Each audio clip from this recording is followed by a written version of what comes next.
네, 네, 제가 오늘 준비한 논문은 Classification Reconstruction Learning for Open-Set Recognition이라는 논문이고, 오픈셋 레코그니션이라는 문제를 풀기 위해서 그런 문제를 태클링한 논문인데, 발표는 12개월 2019년에 됐고요.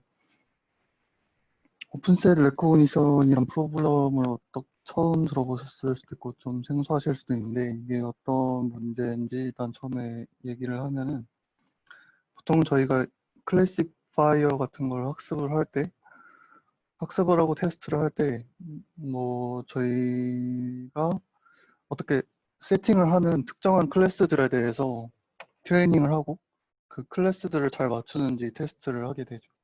그거를 이제 딱 문제 정의를 하는 그런 클래스들을 이제 여기서는 known 클래스라고 정의를 했고, 그래서 트레이닝은 known 클래스로 하지만 테스트할 때는 known 클래스와 unknown 클래스를 섞어서 테스트를 하게 됩니다. 근데 이 오픈셋 레코그니션 문제에서 이런 세팅에서의 목표는 이제 클래시파이를 할 때 known 클래스들은 그 각각의 클래스들을 잘 맞추는 거고, unknown 클래스들에 대해서는 이거는 잘 모르겠다라고 표현을 해주는 게 목표가 됩니다. 그래서 이제 이런 그 오픈셋 레코니션 프로블럼에서 목표를 뭐 한 줄로 표현을 하자면 여기서는 오픈 스페이스 리스크를 바운드 한다 이렇게 표현을 했는데요.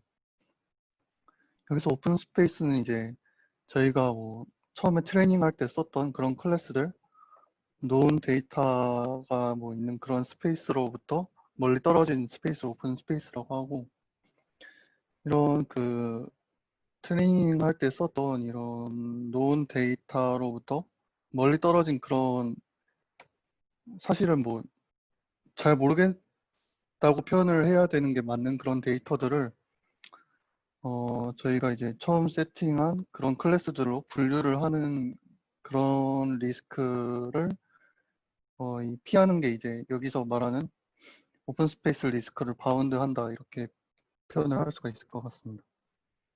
근데 저희가 뭐 알듯이 이제 클래시파이어를 그 학습을 할 때 뉴럴 네트워크를 사용을 해서 학습을 할 때 저희가 마지막에 이제 로짓을 뽑고 그것을 소프트맥스 펑션을 통해서 마지막에 클래스별로 그 프로버빌리티를 뽑게 되는데, 그래서 이런 뉴럴 네트워크를 사용하면 항상 뭔가 제일 맞을 법한 클래스 하나를 무조건 뱉게 됩니다.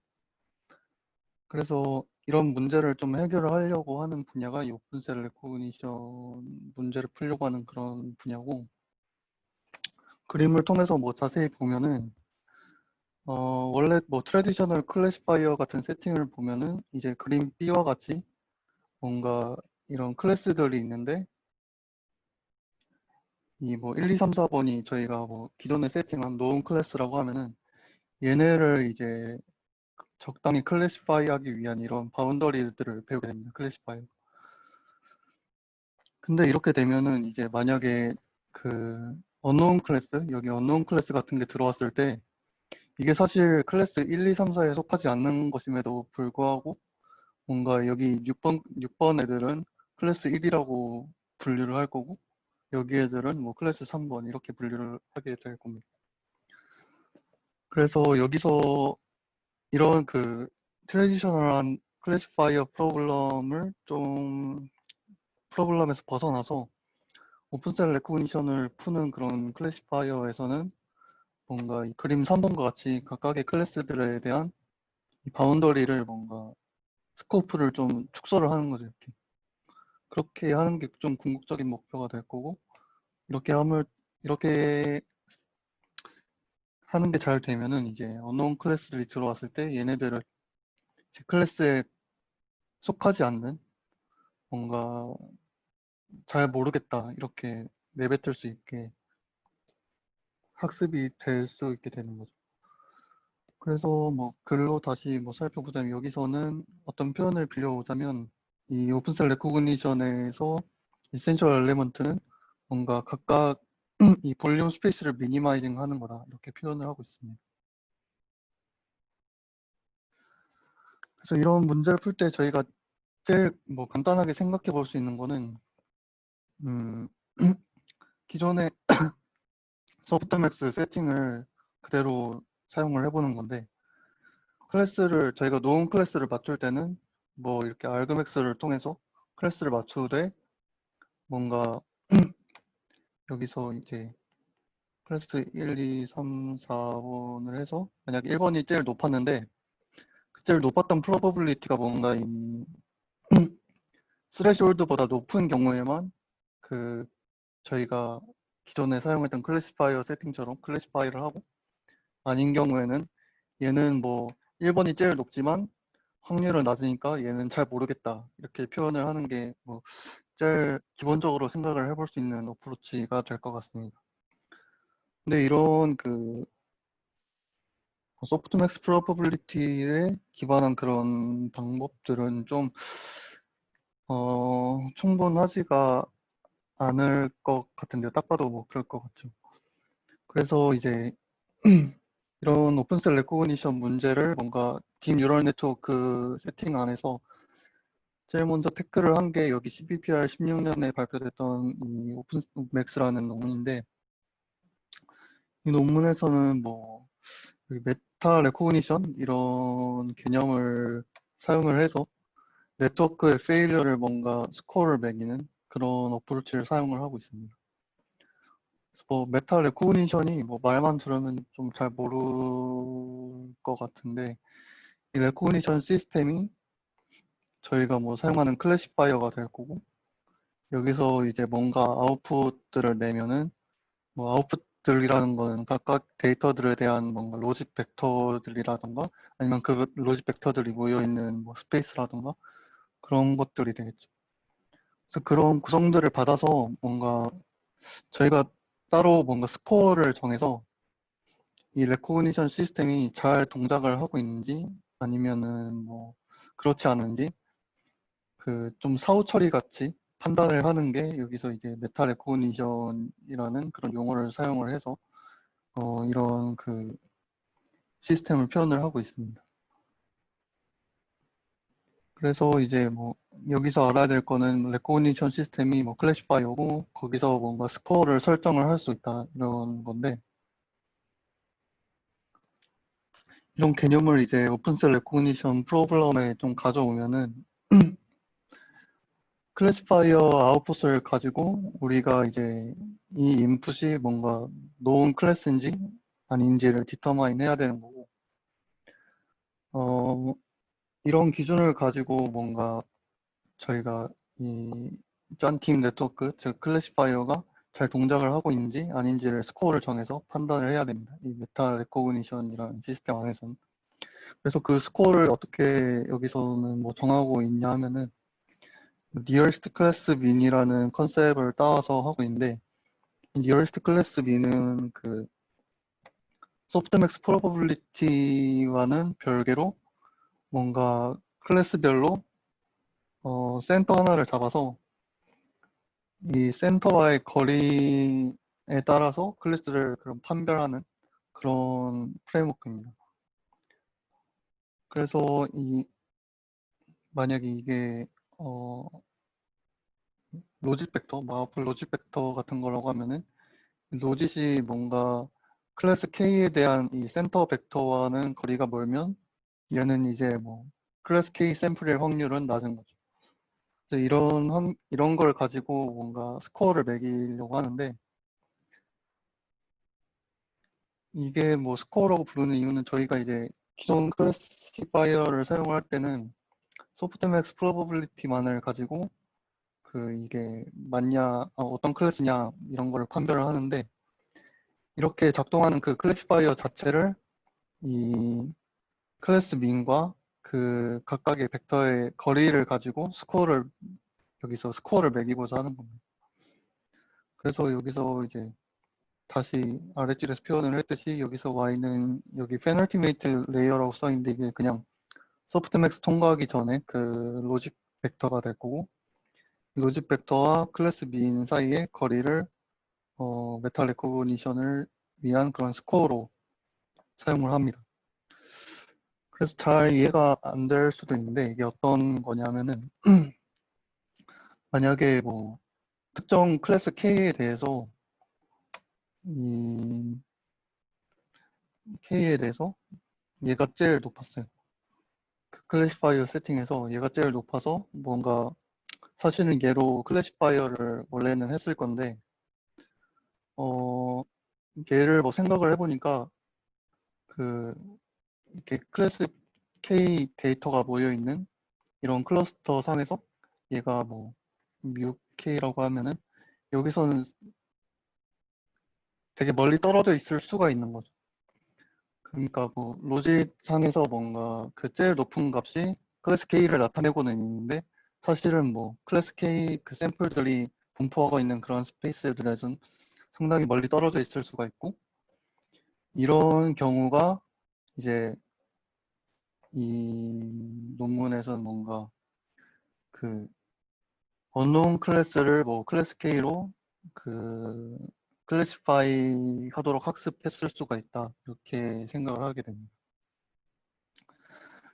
그래서 이런 것들을 좀 모델링을 하려면은 이런 클래스 K에 대한 뭔가 클러스터에서 이 데이터가 어떻게 떨어져 있는지 이런 데이터의 끝부분 같은 거를 좀 잘 이런 끝부분 같은 거를 잘 표현할 필요가 있는데 그래서 여기서 쓴 말이 뭐 테일 오브 더 디스트리뷰션을 좀 잘 표현을 할 필요가 있고 이게 뭔가 이런 스코어링 하는 거에서 좀 임포턴트 하다고 생각을 하고 있습니다.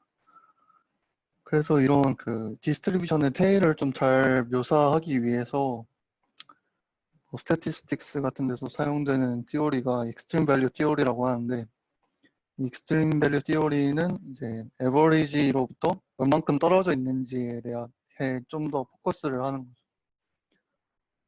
거죠. 그래서 이 웨이블 피팅은 좀 이따 설명을 하고 익스트림 밸류 티오리를 좀 간단히 뭐 설명을 하자면은 저희가 뭐 특정 데이터 같은 거를 표현을 할 때 센트럴 텐던시 모델링이라고 해서 뭐 그냥 가우시안 같은 걸로 가정을 하고 그렇게 보통은 사용을 하죠. 이게 이제 그런 데이터들의 뭐 에버리지나 이런 거를 캡처링 하는 거는 상당히 뭐 괜찮을 수 있는데 저희가 사실 관심 있는 거는 뭐 클래스들의 그 해당하는 데이터 포인트들이 데이터 포인트들의 분포에 뭔가 끝부분을 좀 더 포커스를 하고 그게 이제 뭔가 클래스를 구별하는데 좀 더 크리티컬하기 때문에 이런 센트럴 텐던시 모델링은 여기서는 조금 적합하지가 않고 익스트림 밸류 티오리를 적용을 해서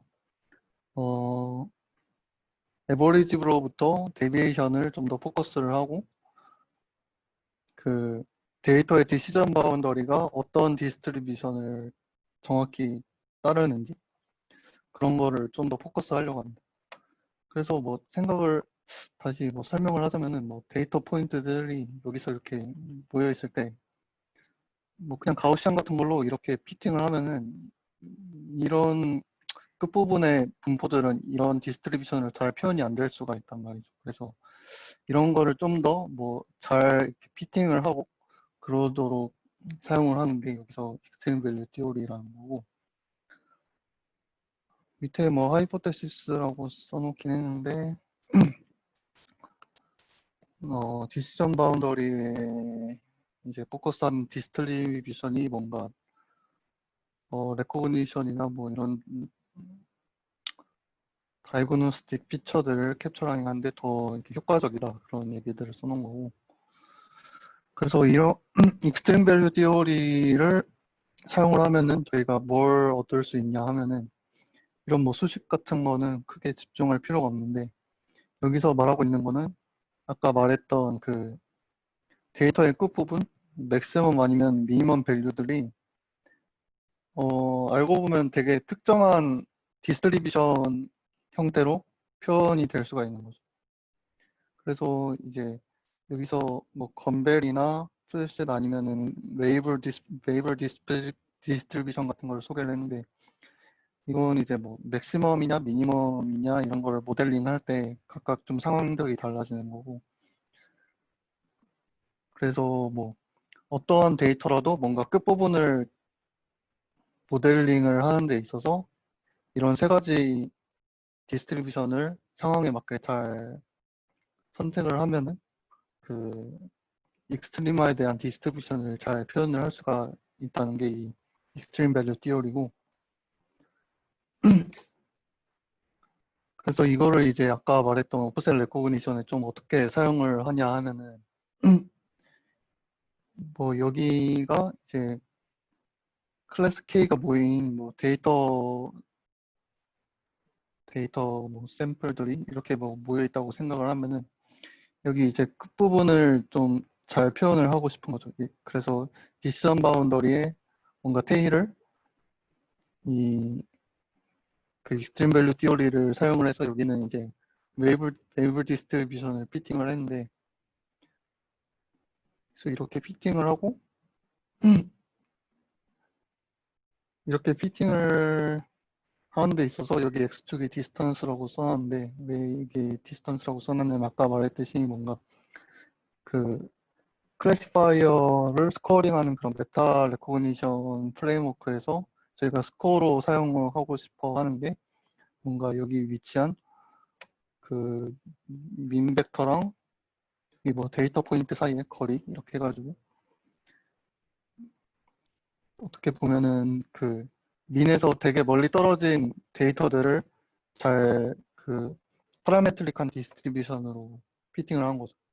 그래서 이렇게 피팅을 함으로 있어서 어떻게 효과를 얻을 수 있냐면은 이 디스트리뷰션의 그 CDF를 어떻게 이렇게 그 잘 모델링을 할 수가 있어요. 그래서 이 CDF가 뭘 표현을 해줄 수 있냐면 여기가 뭐 클래스 K에 대한 거라고 하면은 이게 이제 거리에 따라서 클래스 K에 속하지 않을 법한 확률을 이 CDF가 모델링을 해줄 수 있는 거죠. 그래서 만약에 여기가 뭐 센터라고 하면은 여기서 멀어질수록 이 클래스 K에 속하지 않을 확률이 뭐 이렇게 1로 가게 되는 거고, 저희는 뭐 이거를 역으로 이용해서 여기서 뭐 1-CDF 이런 거를 이용을 하면은 클래스 K에 속할 확률을 또 뭐 어떤 식으로든 뭐 이렇게 모델링을 할 수가 있게 될 거죠. 그래서 여기 밑에는 뭐 CDF 자체는 클래스 K에 속하지 않을 확률을 스코어링 할 수 있다는 거고, 이제 뒤에서 이런 그 특성들을 이용해서 그 소프트맥스 펑션의 결과값을 좀 보정을 해주겠다 하는 건데, 다시 리캡을 하자면은 저희가 이제 딥 뉴럴 네트워크에서 소프트맥스 아웃풋을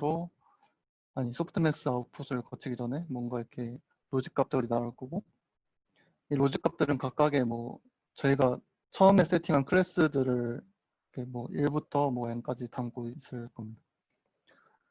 근데 이제 그 아까 말했듯이 오픈셋 그 레코그니션 프로그램에서는 이런 1부터 n까지도 잘 클래시파이를 해야 되지만 뭐 언노운 클래스도 언노운이다라고 잘 표현을 해줘야 되는 거거든요. 그래서 그 언노운이다라는 거를 표현하기 위해 아까 말했듯이 이 그 로직 벡터가 얼만큼 클래스 민으로부터 떨어져 있냐라는 거를 그 스코어링을 했고, 그 스코어링 한 거를 이용해서 이 로직 벡터를 다시 캘리브레이션을 해줄 건데, 그거를 이제 어떻게 하냐면은 아까 말했던 웨이블 CDF의 1을 빼준 이런 형태를 사용을 하게 됩니다. 그래서 이 스코어가 뭐냐, 뭐 다시 생각을 해보면 여기서 1-CDF가 이런 식으로 형성이 되면은 얘는 이제 클래스 K에 속할 법한 그런 스코어링이 되는 거죠. 그래서 얘가 이제 뭐 각각의 원래 클래시파이어가 뱉는 이 로직 벡터의 그 각각 로직 값들이라고 하면은 여기에 이제 그 이 벡터와 클래스 민과의 디스턴스를 가지고 스코어를 곱해서 만약에 이 로직 벡터가 뭔가 클래스 민과 가깝다 그러면은 얘는 1에 근접할 거고, 멀다 그러면은 뭐 거의 0으로 떨어지겠죠. 그래서 그런 식으로 다시 이 로직 값들을 조정을 해주게 되는 거고, 여기서 이제 각각의 뭐 y1부터 yn을 뭐 y1, w1 이런 식으로 y1, yk, yn, wn 이런 식으로 캘리브레이션을 해줬으면은 이제 그 얘네가 사실 그 y1으로부터는 다 줄어들었을 거란 말이에요. 그 CDF를 이용해서 이 스코어링을 했기 때문에. 그래서 이 줄어든 만큼을 다 모아서 이 unknown으로 그 로직 벡터에 넣어주게 되는 겁니다. n 플러스 1 디멘전으로 n 플러스 1 디멘전에 그 줄어든 만큼을 다 더해가지고 이 기존의 n 디멘전의 로직 벡터들은 뭔가 w1부터 wn을 이용해서 값들을 다 줄여주고 그 줄여진 값들을 다 더해서 n 플러스 1 디멘전의 unknown 클래스를 위한 스코어를 하나 만들어주는 거죠. 그래서 그렇게 만들어진 이 y 소프트맥스에 통과를 하는 게 이제 CVPR 2016년에 발표가 됐던 이런 오픈맥스라는 프레임워크인데, 이제 여기서 말하는 게 이렇게 그 1부터 n까지의 디멘전을 가진 원래 로직 벡터에서 n 플러스 1의 그 새로운 로직 벡터를 만들게 되면은 n 플러스 1 그 포지션이 가장 높은 값을 가지면은 여기서 오픈맥스에 n 플러스 1이 제일 하이스트 하면은 그 인풋을 이제 리젝하는 거죠. 이 클래스는 우리가 뭐 배웠던 클래스가 아니고 좀 잘 모르겠다. 뭐 이런 식으로 리젝을 하게 되는 거죠. 그래서 여기까지가 일단은 그 오프셋 레코그니션을 그 딥뉴럴 네트워크에서 태클링을 한 가장 첫 번째 기반이 되는 그런 어프로치고, CPR 2019년에 발표됐던 제가 말씀드린 논문은 조금 이를 기반으로 하고 있는데 조금은 변형을 했습니다. 그래서 그 전에 일단 좀 시각화를 어떻게 해보자면은, 원래 이제 데이터 샘플들은 뭐 여기 스페이스 상에서 분포들을 하게 될 건데, 저희가 아까 웨이블 CDF를 통해서 각각의 그 클래스의 속발 법한 그런 스코어들을 이렇게 각각 데이터마다 형성을 해줄 수가 있습니다. 그래서 여기서 써온 거는 만약에 여기에 오픈셋 샘플이 들어왔는데 얘가 그 소프트맥스 프로버빌리티 상에서는 뭔가 클래스 A로 판별이 됐는데, 그 아까 말했던 웨이블 디스트리뷰션으로 그 그런 개념을 사용을 하면은 이 CDF 상에서는 뭔가 되게 0에 가까운 그런 스코어가 그런 거의 0에 가까운 스코어가 형성이 될 거기 때문에, 이 이제 얘는 그 오픈맥스라는 그 n 플러스 1의 로직 벡터를 새로 만드는 그런 프레임워크에서는 그 이제 클래스 A에 대한 로직 값은 이 웨이트를 곱함으로 인해서 되게 나눠지게 되고, 얘는 뭔가 잘 모르겠다, 오픈셋으로 분류를 잘 할 수 있게 되는 그런 그림을 시각화를 하고 있고요. 이런 그림을 통해서.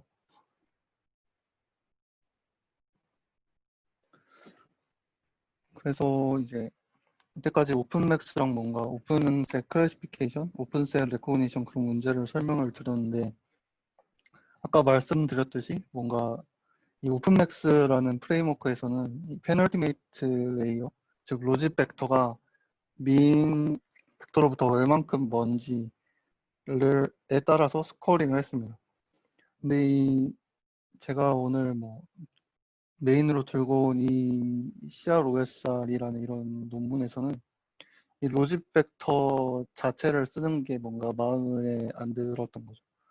그래서 그 언노운을 뭔가 표현을 하거나 논 그 클래스로부터 언노운을 분리를 하는데, 이런 로직 벡터 자체를 쓰는 거는 뭔가 좀 찝찝하다. 그런 데서 출발을 해서 변형을 하게 됐고, 여기서는 이제 그 로직 벡터만을 쓰는 게 아니고, 뭔가 Z라는 벡터 하나를 더 추가를 하게 됩니다.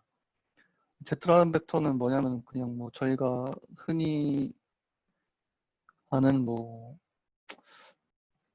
오토엔코더 구조 같은 데서 뭐 여기 나오는 그런 레이턴트 레프리젠테이션 같은 게 될 수 있을 것 같고, 그래서 x tilde 이렇게 들어가면은 어 로직 벡터도 같이 쓰면서 이런 오토인코더에서 도출된 그 벡터까지도 컴캐스를 해가지고 그 아까 오픈맥스를 하는데 사용을 하겠다.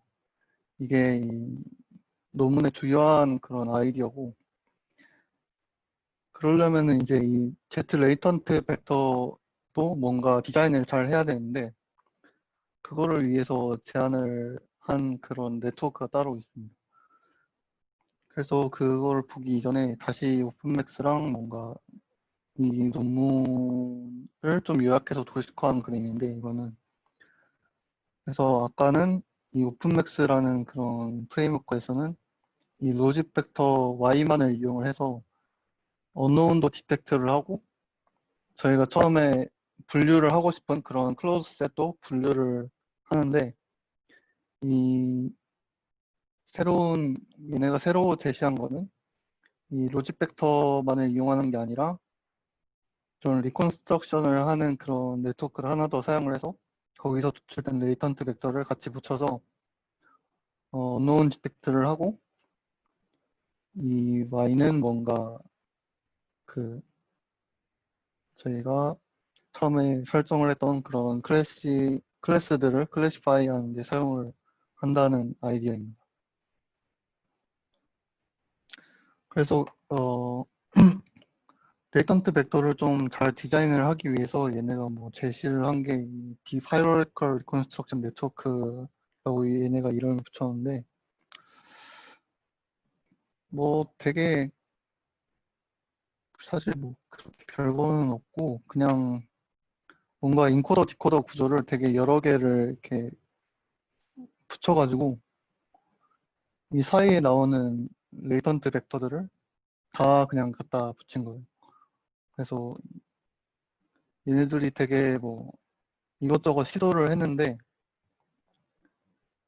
처음에는 그냥 단순한 오토인코더 구조도 해보고, 아니면은 이 부분이 이어져 있지 않은 그냥 뭐 레이턴트 벡터 하나 정도를 뽑아서 해보기도 하고 그랬는데, 이 스텝마다 레이턴트 벡터를 다 뽑아서 이 y에 이렇게 갖다 붙인 다음에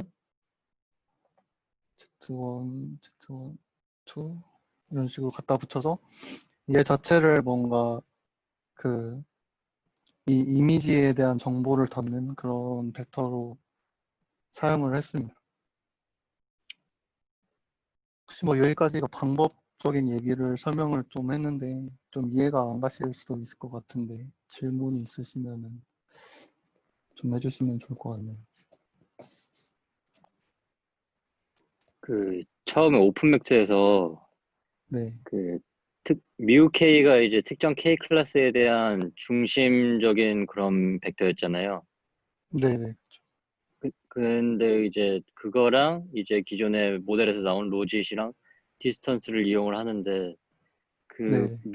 뮤 K가 어떻게 이 부분이 어떻게 되는 거였죠? 뮤 K가 어떻게 나오는 거죠? 그러니까 이 아까 말했듯이 메타 레코그니션 이 프로세스 자체가 되게 사후적인 그런 프로세스라서, 제 네, 학습단은 여기서 클래시파이어를 학습한 데서 끝났고, 네. 그 이거를 이용해서 그 그냥 이 트레인 데이터셋에 그 K에 해당하는 클래스들을 뭔가 다 더해서 평균을 낸 거를 이런 뭐 뮤K라고 설정을 하고, 그렇게 아, 설정을 할 수가 있는 거죠. K에 해당하는 클래스, K에 해당하는 그 로짓 벡터들 다 더해서 평균 낸 건가요? 네네. 여기서는 일단 아, 그렇게 네, 설정을 할 수 있을 것 같습니다. 아, 그럼 거리는 그냥 그 로짓 벡터 사이에 그냥 뭐 어떤 디스턴스 매트릭으로 그냥 뽑아낸 건가 보네요. 네, 뭐 L2나 뭐 약간 아, 코사인 뭐 그런 그런, 걸 사용을 해가지고 음, 알겠습니다. 그럼 그, 이거 뭐야. 조금 슬라이드 뒤에, 한 11쪽이었나? 저 기억이 안 나네. 네, 아까 그 방금 그 슬라이드에서 그 빨간색, 이거 전 슬라이드? 아, 예. 네, 여기서 그 웨이블 디스트리뷰션이 그냥 일반적인 뭐 전기분포표 말고 이제 양극단의 데이터를 표현할 수 있는 그런 분포라고 이해하면 될까요? 네, 그쵸. 이제 극단에 있는 이런 좀 테일에 집중을 하고 뭐 여기는 어찌됐든 뭐 상관없다 이런 식이죠 여기서는. 테일에 얘네들 집중한, 네, 네. 얘네들의 디스트리뷰션 좀 더 잘 보겠다. 그려지는 것 자체가 일반적으로 그냥 미인하고 그 표준 편차에서 디비에이션 하는 그렇게 그려지는 거랑 애초에 다른 건가요? 디스트리뷰션 그려지는 게. 뭐 센터링이 되어 있진 않죠. 약간 스큐드 된 그런 형태로 그려지는데 여기 뭐 그려진 아, 형태로 그냥 보시면 됩니다. 빨간색 같이 약간 이런 식으로 아, 되는데 뭔가 이제 이 부분이 테일을 맞추기는 좀 더 적합한 거죠. 아, 그래서 그냥 이렇게, 약간 아, 네, 이 뒷부분은 좀 관심이 없는 리전이고 얘네들을 좀 더 잘 아, 표현을 하는. 알겠습니다. 알겠습니다. 그러면은 그 n 플러스 1번째 벡터에다가 언노운 클래스 로짓을 더해주잖아요. 네, 여기서. 네네. 이때 n 플러스 1번째 공간에 이제 이 로짓을 설정을 할 때 그냥 여기 식에서 yk 1 빼기 wk 이거를 다 그냥 더한 값을 넣는 거죠? 네, 건가요? 여기선 그렇게 설정을 했는데 음, 뭔가 특정 논리가 있어서 이게 나오는 것 같진 않고 약간 이미 세팅으로 이렇게 해본 것 같아요. 그냥. 아, 음, 얘, 네, 이거 오픈맥스 이 방법이 원래 이 오픈 레코니션 이 분야에서 원래 좀 인용수가 좀 많은 그 유명한 그런 방법인가요? 이게 잘 몰라가지고. 저 여기서는 그 원래는 되게 뭔가 SVM이나 뭐 머신러닝 되게 클래시컬한 머신러닝 분야에서 뭐좀 태클링을 하던 사람들이 있었는데 이제 뉴럴 네트워크를 이용한 클래시파이어에서 이 문제를 해결하려고 한 약간 첫 번째 논문 그런 거고 약간 아, 이런 좀 베이블 디스트리뷰션에 이런 거는 좀 아, 되게 스태티스컬한 방법이라서 음, 얘네들이 뭐 같이 고안을 한 것 같긴 하지만 이 이전 그런 뭐 클래시컬한 세팅에서 여기서도 사용을 했고 뭐 그 이후에도 좀 잘 사용이 되는 것 같긴 합니다. 얘네도 아마 뭐 이 분야에서는 되게 근간이 되는 논문이라고 해야 되나? 그렇군요. 인용수도 아마 꽤 될 것 같아요. 아, 그 웨이브 분포라는 것도 원래 있는 거죠? 네네 원래 있어요. 음, 그럼 이게 어, 어떤 모델 그 네. 디폴트로 들어가는 모델이 어떤 모델을 사용해도 되는 건가 아니면 그냥 애초에 캘리브레이션이 좀 잘 돼 있는 상태의 모델을 갖다 써야 되는 건가요? 그런 게 있었나요? 어 어차피 W를 그런 거 곱해주면은 네. 캘리브레이션이 되니까 상관이 없는 건가? 여기서 뭐 캘리브레이션이란 표현은 저희가 뭐 뉴럴 네트워크 프로버빌리티 캘리브레이션 하는 그런 거랑은 조금 다른 의미 같고 약간 보정해준다? 그런 의미로 사용을 하는 건데 일단은 뭐 약간 벡터들의 거리 기반으로 하는 거라서 사실 애초에 클래시파이어의 소프트맥스 값 세팅이 어떻게 잡혀 있는지 그런 거에 대한 논의는 좀 없었던 것 같긴 하거든요. 그렇군요.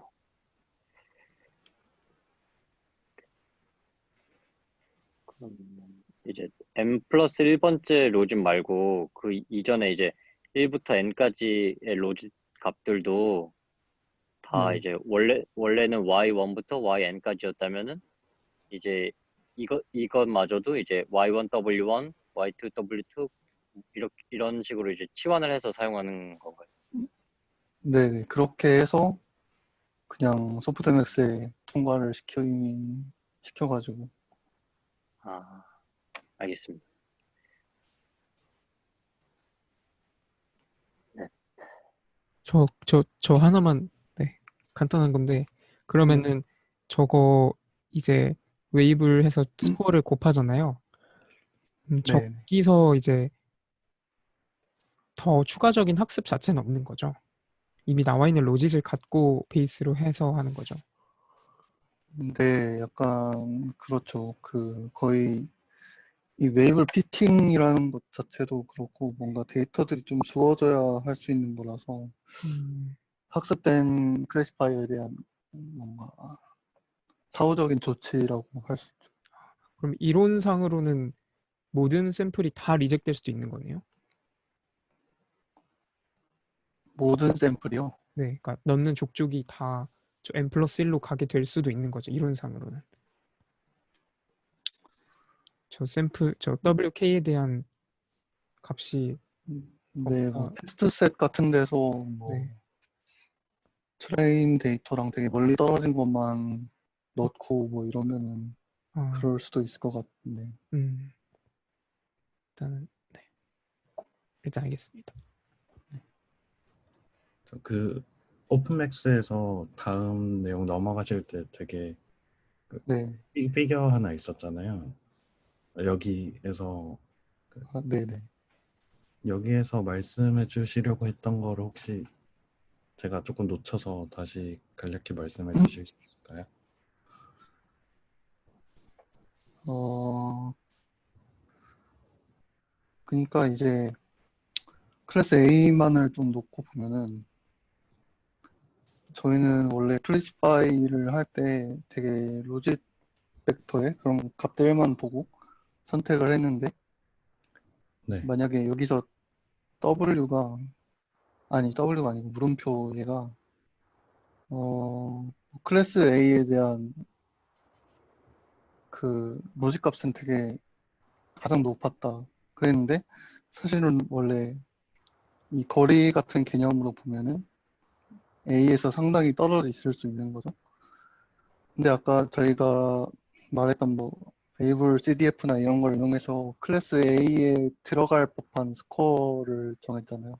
그게 이제 이 그 센터를 기점으로 해서 이렇게 그 스코어가 표현이 될 거고 여기는 뭐 1 이렇게 해서 여기 있는 샘플들은 뭔가 이 스코어가 거의 다 1이라서 얘네들은 클래스 A에 들어갈 스코어가 되게 높은 거고 만약에 이점으로 오면은 그 스코어가 되게 낮은 거죠. 그래서 얘의 경우에는 뭔가 로직 값이 A에 대한 로직 값이 높더라도 이 스코어 자체가 되게 낮게 형성이 되기 때문에 뭐 아까 말했듯이 Y, KWK 뭐 이런 식으로 스코어링을 하게 되면은 얘는 이제 K에 대한 스코어는 떨어지고 좀 잘 모르겠다 이런 식으로 가는 거죠.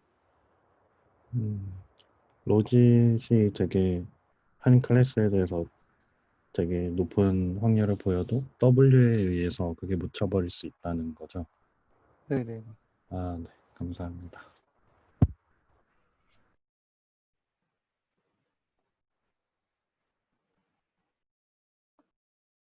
그래서 여기는 이제 각각의 벡터, 데이터 벡터 점들을 뭐 로짓 벡터와 레이턴트 벡터까지 컴패스를 해서 좀 더 좋은 레프리젠테이션을 만들어 보자 하는 게 CVPR 19년에 나왔던 논문 핵심 내용이고, 그런 레이턴트 벡터를 뽑기 위해서 이런 뭔가 리컨스트럭션 네트워크를 여러 개 붙인 그런 형태를 제안을 했습니다. 그래서 이 주제가 약간 약간 어떻게 보면은 OOD 디텍션 이런 거랑 좀 헷갈릴 수 있는데, 얘네는 되게 OOD 디텍션은 뭔가 되게 다른 거를 좀 구별해내는 이런 거에 포커스를 맞춘다면, 얘네는 좀 비슷한 거임에도 좀 다른 것까지 구별을 하는, 예를 들면은 뭐 시파 10에 뭐 1, 2 이렇게 10번까지 있다고 하면은 1에서 뭐 6번까지만 학습을 해서 클래시파이어를 했고, 언노운으로는 뭐 7번부터 10번까지 이렇게 테스트 셋으로 넣을 수 있는 거죠. 여기까지는 트레인이고, 이렇게는 뭐 테스트 하는데, 1번부터 6번까지는 뭐 잘 골라내고, 7번부터 10번까지는 얘는 잘 모르겠다. 이렇게 하는 게 궁극적인 목표인 거고. 그래서 약간 오디 디텍션 이런 어프로치랑은 조금 구별이 되는 것 같습니다. 그래서 여기서 설계한 뭐 익스페리먼트들이 좀 있는데, 다른 논문에서 뭐 제가 말했듯이 한 데이터셋 안에서 좀 클래스를 나눠서 그렇게 실험하는 것들도 있고, 여기서는 뭐 조금 그래도 뭐 비슷한데 다른 그런 데이터셋을 아웃라이어로 사용을 하기도 했습니다. 뭐 엠리스트 같은 경우에는 뭐 비슷한 뭐 옴니블러스나 아니면 여기 엠리스트의 노이즈를 추가한 이런 데이터나 그런 거를 쓰기도 했고, C410 같은 경우는 뭐 이미지넷이나 아니면 다른 이미지 데이터셋에서 나오는 그런 이미지들을 사용을 하기도 했고, 아까 말했듯이 뭐 이런 경우에는 클래스를 나눠서 어떤 거는 그 known 데이터셋이고 어떤 거는 unknown 데이터셋이다 이렇게 설정을 해서 하기도 했습니다. 그래서 되게 많은 리절트들을 보여드리긴 좀 그래서 몇 개를 갖고 오긴 했는데, 이거는 이제 엠리스트 세팅에서 한 거고, 엠리스트가 이제 known 데이터셋이고, 뭐 이런 옴니블러시나 엠리스트 노이즈나 이런 게 좀 아웃라이어로 설정이 된 그런 세팅. 그래서 이런 경우에는 얘네가 잘했다 뭐 이런 걸 보여주고 있는데, 사실 뭐 이 노이즈 자체는 오픈셋 언노운 데이터셋이라고 하기는 좀 그렇기 때문에 별로 볼 가치는 없다고 생각이 들고, 그리고 이제 그냥 내추럴 이미지 같은 거를 보면은 여기서 C10을 known 데이터셋으로 설정하고 뭐 이미지넷이나 이런 다른 것들을 unknown 데이터셋이라고 했을 때, 이런 거를 C10에 대해서는 잘 클래시파이를 하고 얘네들은 모른다 이렇게 하는 게 그 성능을 측정하는 그런 기준이 되는 거고, 그 기준상에서 뭐 얘네들이 제안한 이것들이 제일 뭐 좋은 성능을 냈다 이런 표를 보여주고 있습니다. 사실 뭐 이런 표들은 그렇게 중요한 건 아니고, 뒤에 뭐 붙였던 이런 레프리젠테이션 같은 거를 시각화한 게 있는데, 여기서 슈퍼바이즈 넷이라고 하는 게 뭐 제가 맨 처음에 설명했던 그냥 단순 로짓을 레프레젠테이션으로 쓴 오픈맥스 이런 거를 좀 프레임워크를 생각하면 될 것 같고, 얘네는 로짓 벡터에 뭔가 레이턴트 벡터 Z까지 표현을 붙여가지고 그 각각의 클래스들을 표현을 했을 때 어떻게 됐는지를 좀 시각화를 했습니다. 그래서 뭐 각각이 이렇게 넣은 데이터들이 클래스별로 좀 잘 모이는 그런 경향을 보여주려고 이 그림을 좀 보여줬다고 생각이 들고, 여기서는 뭐 이렇게 좀 섞여 있거나 이런 것들, 이게 뭐 같은 클래스는 아니지만 좀 막 이렇게 섞여 있거나 1도 막 여기 있고 저기 있고 이런 것도 많이 보이고, 그리고 이거를 이제 뭐 그 이미지 데이터셋에서 했을 때도 뭔가 파란 게 known 데이터셋이고 빨간 게 unknown이라고 했을 때 파란 것들이 좀 더 이렇게 잘 뭉쳐서 레프리젠테이션이 만들어져 있고 이런 스페이스 자체를 한정을 시켜서 얘네들을 잘 걸러낼 수 있게 뭔가 얘네들을 개선이 시켰다. 이런 거를 보여주기 위해서 익스페리먼트와 시각화를 넣은 것 같습니다. 나머지는 필요가 없을 것 같아서 넣지는 않았고 제가 준비한 슬라이드는 여기까지입니다. 네. 질문은 아까 거의 다 하신 것 같긴 한데 더 있으시면 해주시면 감사하겠습니다.